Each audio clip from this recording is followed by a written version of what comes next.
इस सेशन में हम जानकारी लेंगे क्रॉप सेगमेंट के अंतर्गत इरेजर टूल के बारे में। इरेजर टूल बहुत ही इंपॉर्टेंट टूल है, परंतु इसको प्रयोग करने से पहले हमें सिलेक्ट करना ज़रूरी है उस ऑब्जेक्ट को जिसके ऊपर हमें इरेजर टूल को प्रयोग करना है। तो आइए सबसे पहले हम उस ऑब्जेक्ट के पास चलते हैं। मैं इसको सबसे पहले यहाँ प्रयोग करना चाहता हूँ इस इमेज पे। इसके लिए सबसे पहले मैं पिक टूल से इस इमेज को सिलेक्ट कर लेता हूँ, फिर मैं इरेजर टूल को सिलेक्ट कर लेता हूँ।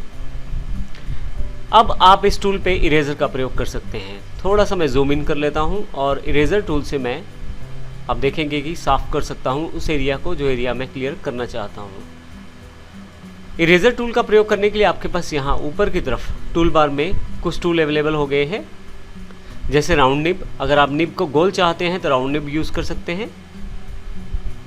स्क्वायर निब, यदि आप निब को स्क्वायर चाहते हैं तो स्क्वायर यूज़ कर सकते हैं। इसके अतिरिक्त आप निब का साइज़ चेंज कर सकते हैं। यहाँ से ऊपर की तरफ का बटन प्रयोग करें तो आप इससे साइज़ बढ़ा सकते हैं और नीचे वाले से साइज़ घटा सकते हैं। साथ ही आप चाहें तो टाइप कर सकते हैं, जैसे यहाँ पे मैं 2 टाइप कर देता हूँ तो 2 पॉइंट के हिसाब से मेरे पास साइज़ अवेलेबल हो गया है। फाइनली यहाँ पे पेन प्रेशर आपके पास दिया गया है। पेन प्रेशर का प्रयोग यदि आप टैबलेट यूज़ करते हैं और उसमें कोरल ड्रॉ से डिज़ाइनिंग कर रहे हैं तो वहाँ पे पड़ता है। डेस्कटॉप पे इसका ज़्यादा प्रभाव नहीं, डेस्कटॉप पे इसका कोई भी प्रभाव नहीं पड़ेगा। इसी के साथ आपके पास नेक्स्ट रिड्यूस नोट्स हैं। आप देखेंगे जो मैंने यहाँ पे एरिया इमेज साफ़ किया है, आप देखेंगे जो एरिया मैंने इस इमेज का इरेजर से साफ़ किया है उसके साथ कुछ नोट्स क्रिएट हो गई हैं। आप चाहें तो नोट्स को रिड्यूस कर सकते हैं। ये ऑप्शन का प्रयोग करते हुए जब आप इरेज करेंगे तो बहुत कम नोट्स क्रिएट होगी, कुछ इस तरह से।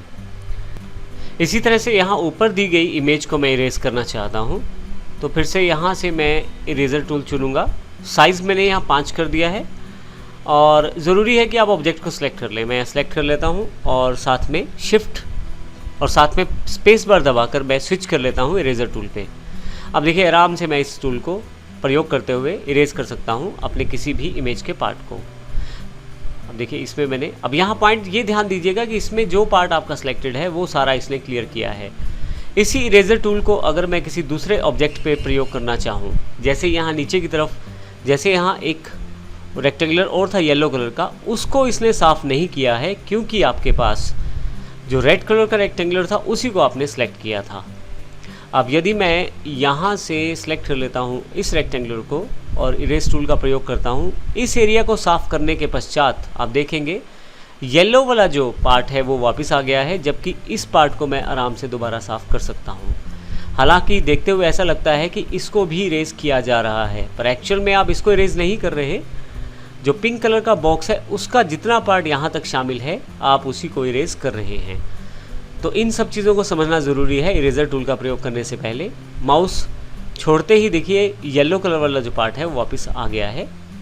तो इस तरह से आप इरेजर टूल का प्रयोग कर सकते हैं कोरल ड्रॉ में। धन्यवाद।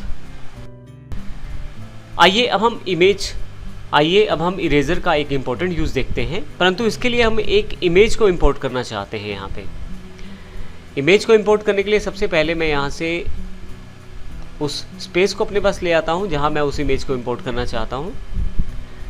किसी भी इमेज को आप कोरल ड्रॉ में प्रयोग कर सकते हैं, परंतु उसे इंपोर्ट करना पड़ता है। फाइल पे जाएं, इंपोर्ट पर चले जाएं। मेरे पास पहले से कोरल ट्रेडिंग्स के अंतर्गत फोल्डर में यहाँ पे एक इमेज पड़ी हुई है, मैं इसे ओपन कर लेता हूँ। ओपन के स्थान पे यहाँ इंपोर्ट का ऑप्शन है, मैं क्लिक कर देता हूँ। आप देखेंगे एक कर्सर आपके पास आ जाएगा। आप इस कर्सर का प्रयोग करते हुए उस इमेज को यहाँ पे इंपोर्ट कर सकते हैं। मैं कहीं भी क्लिक कर देता हूँ और फाइनली कुछ एरिया ड्रॉ करने की कोशिश करता हूँ। आप देखेंगे जो एरिया मैंने ड्रॉ किया है वो एरिया असल में एक इमेज के शेप ले चुका है। ये वही इमेज है जो मैंने वहाँ से इंपोर्ट की है। तो आइए अब शुरू करते हैं इस पर इरेज को कैसे प्रयोग कर सकते हैं। सबसे पहले मैं उस इमेज को सिलेक्ट कर लेता हूँ जिस इमेज के ऊपर मुझे काम करना है। थोड़ा सा जूम कर लेता हूँ ताकि क्लियर रहे सब कुछ।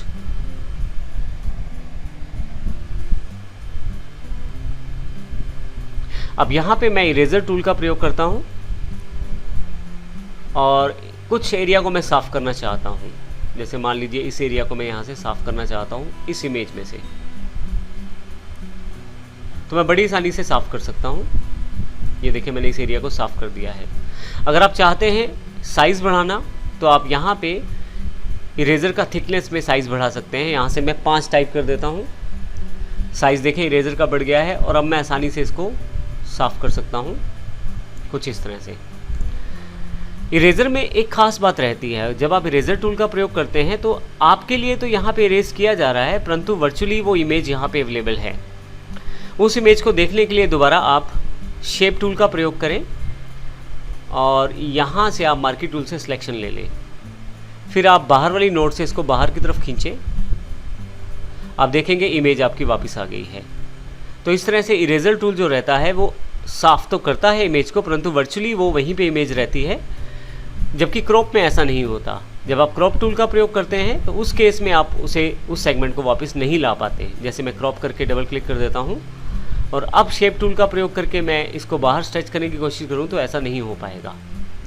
तो इस तरह से आप इरेज़र और क्रॉप के अंतर को समझ पाएंगे और इसका प्रयोग कर पाएंगे। धन्यवाद।